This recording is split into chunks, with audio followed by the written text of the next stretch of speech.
Hello and welcome back to the YouTube channel of Friends Al's.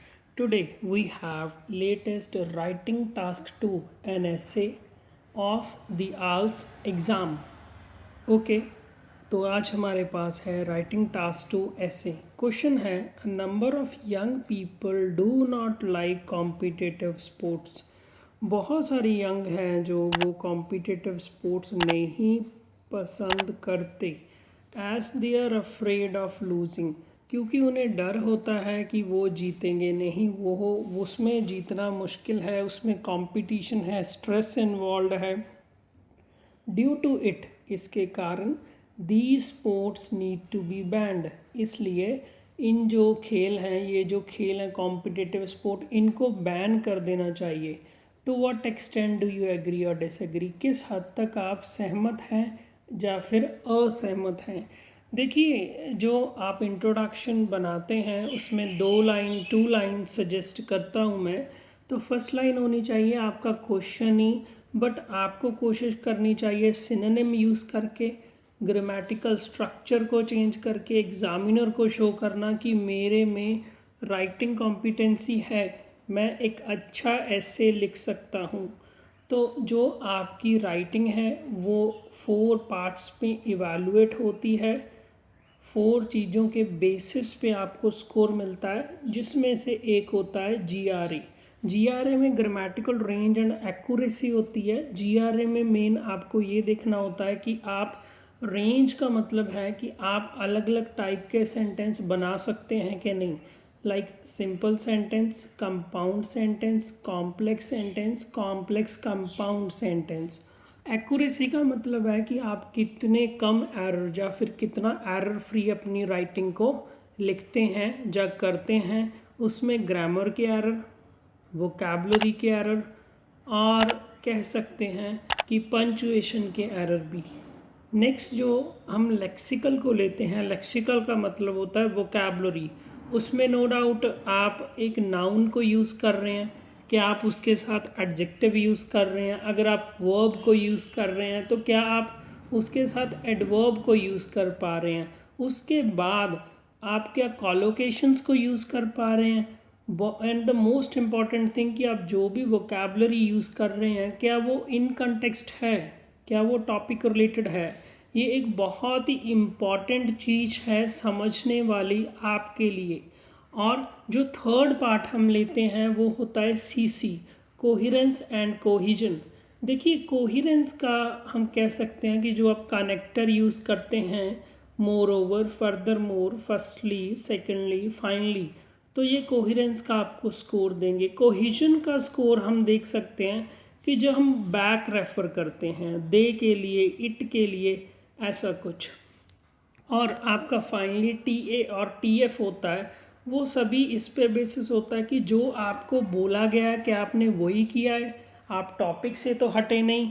और अगर आपने topic पे लिखा है कि आप वर्ड लेंथ को आपने पूरा किया है, आपने वर्ड लेंथ को फुलफ़िल किया है, और साथ ही साथ क्या आपका जो सारा कंटेंट है और जो भी आपको चीज़ें बोली गई, लाइक एग्जाम्पल बोला गया, राइटिंग टास्क 2 में बोलते हैं कभी कभी स्पेशली वो पर्सनल लाइफ से एग्जाम्पल लिख देते हैं कि ये आपको लिखना है, तो क्या आपने पर्सनल लाइफ से रिलेटेड एग्जाम्पल दिया है।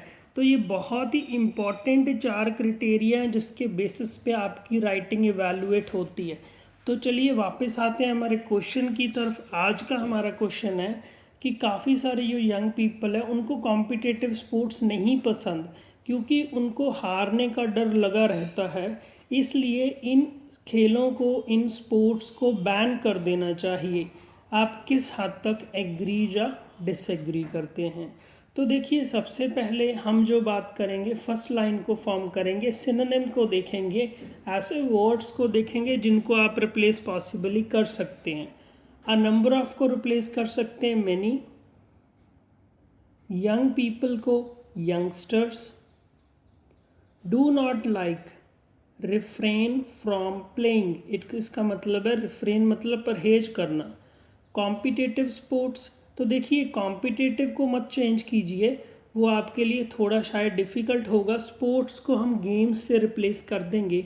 अफ्रेड ऑफ का मीनिंग है कि डर होना, हैव फियर ऑफ, लूजिंग होता है unable to win, due to it as a result, sports games, need to be तो हम पॉसिबली कर सकते हैं कि शुड बी, बैंड का फाइनली होता है very important prohibited.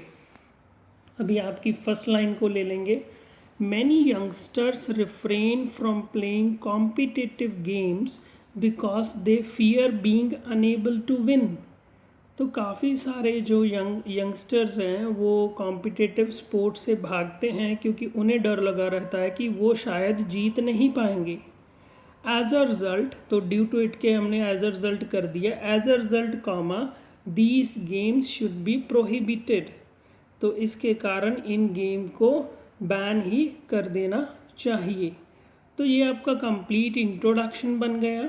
Many youngsters refrain from playing competitive games because they fear being unable to win, as a result these games should be prohibited. अभी नेक्स्ट लाइन हम लेंगे, वो thesis statement होती है, वो आपको फर्स्ट पैराग्राफ में introduction में ही लिखनी है फर्स्ट लाइन के बाद। और जो आपकी थीसिस स्टेटमेंट होती है ये वेरी इंपॉर्टेंट होती है क्योंकि स्टूडेंट अगर इसमें मिस्टेक कमिट कर दे तो मैंने देखा है कि नॉर्मली बच्चे के 6 बैंड स्कोर भी बहुत मुश्किल से आते हैं। तो यहाँ पे देखिए हमारे पास टू व्हाट एक्सटेंट है, तो व्हाट एक्सटेंट के लिए हम टोटली एग्री, टोटली डिसएग्री या फिर पार्शली एग्री भी कर सकते हैं। तो जहाँ भी हो सके, जब भी हो सके, मैं सजेस्ट करूँगा पार्शली एग्री। पार्शली एग्री के लिए मैं क्यों सजेस्ट करता हूँ, देखिए आपको पॉइंट्स बनाने पड़ेंगे नॉर्मली 2 to 4, लाइक आप 3 BP बना रहे हैं या 2 BP बॉडी पैराग्राफ बना रहे हैं तो आपको सोचने पड़ेंगे 3 से 4 पॉइंट्स और वो आपको इलाबोरेट भी करने पड़ेंगे। तो उस केस में आप अगर पॉइंट्स बना, तो अगर आप बोथ साइड्स में एग्री कर रहे हैं तो आपको दोनों साइड में एक एक या दो दो पॉइंट बनाना आसान रहेगा, जबकि अगर आप एक साइड पे जा रहे हैं तो आपको शायद मुश्किल हो। तो इस केस में क्योंकि लॉजिकली हमें किसी स्पोर्ट को बैन नहीं करना चाहिए, ये लॉजिकल आंसर है। तो अगर आपका जो डिज़ायर्ड बैंड स्कोर है वो अच्छा है, लाइक आप 7+ के लिए टारगेट कर रहे हैं, तो आप लॉजिकल आंसर के लिए जाइए। तो यहाँ पे तो हम डिसएग्री ही करेंगे कि ऐसा नहीं होना चाहिए। तो हमारी थीसिस स्टेटमेंट आ गई, I totally disagree with the given solution. तो ये तो सॉल्यूशन ही है कि इसको बैन कर दो, तो हमने बोला कि मैं तो टोटली डिसएग्री करूँगा। तो चाहे आप 2 पॉइंट दें, 3 पॉइंट दें, आपको इसी के बेसिस पे ही पॉइंट्स देने पड़ेंगे। अभी हम नेक्स्ट कंक्लूजन को ले लेंगे। देखिए कंक्लूजन आपके बॉडी पैराग्राफ के बेसिस पे ही होगा जो अपने पॉइंट्स बनाए होंगे।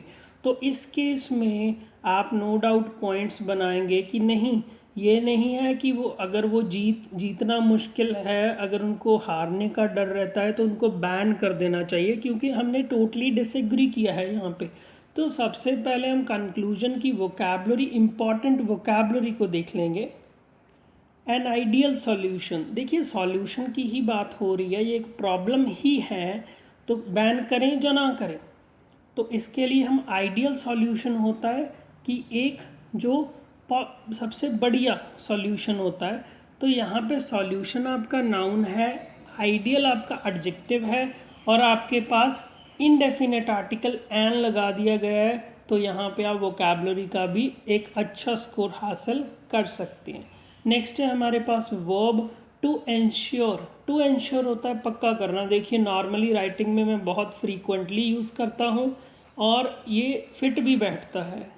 Safety, security and improved training methods. तो देखिए अगर आपको वोकैब में अच्छा स्कोर लेना है तो एक बढ़िया तरीका है कि आप 3 चीज़ों को इकट्ठा डाल सकें और वो लॉजिकली कनेक्टेड भी होने चाहिए। लाइक हमने बोल दिया safety, security and improved training methods. तो ये आपका एक एडवांस लेवल वोकैबुलरी शो कर रहा है इंग्लिश में आल्स के लिए। एंश्योर सक्सेस इन, देखिए एंश्योर होता है पक्का करना, तो अगर सक्सेस को पक्का करना है किस चीज़ में, तो यहाँ पे फाइनली आपका कंक्लूजन ले लेंगे। In conclusion, banning these games is not an ideal solution. तो कंक्लूजन में हमने बता दिया कि इन गेम्स को बैन करना एक सही बात नहीं है। Instead ensuring a safety, security and improved training methods, तो इसकी बजाय अगर आप सेफ्टी, सिक्योरिटी और ट्रेनिंग मेथड में इम्प्रूवमेंट लाएं, can ensure success in competitive sports. तो हम कह सकते हैं कि जो पार्टिसिपेंट हैं वो कॉम्पिटिटिव स्पोर्ट्स में सक्सेस हासिल कर सकते हैं अगर आप 3 चीज़ों को इंश्योर कर दें, safety, security and improved training methods. Okay, don't forget to like, subscribe and share friends also.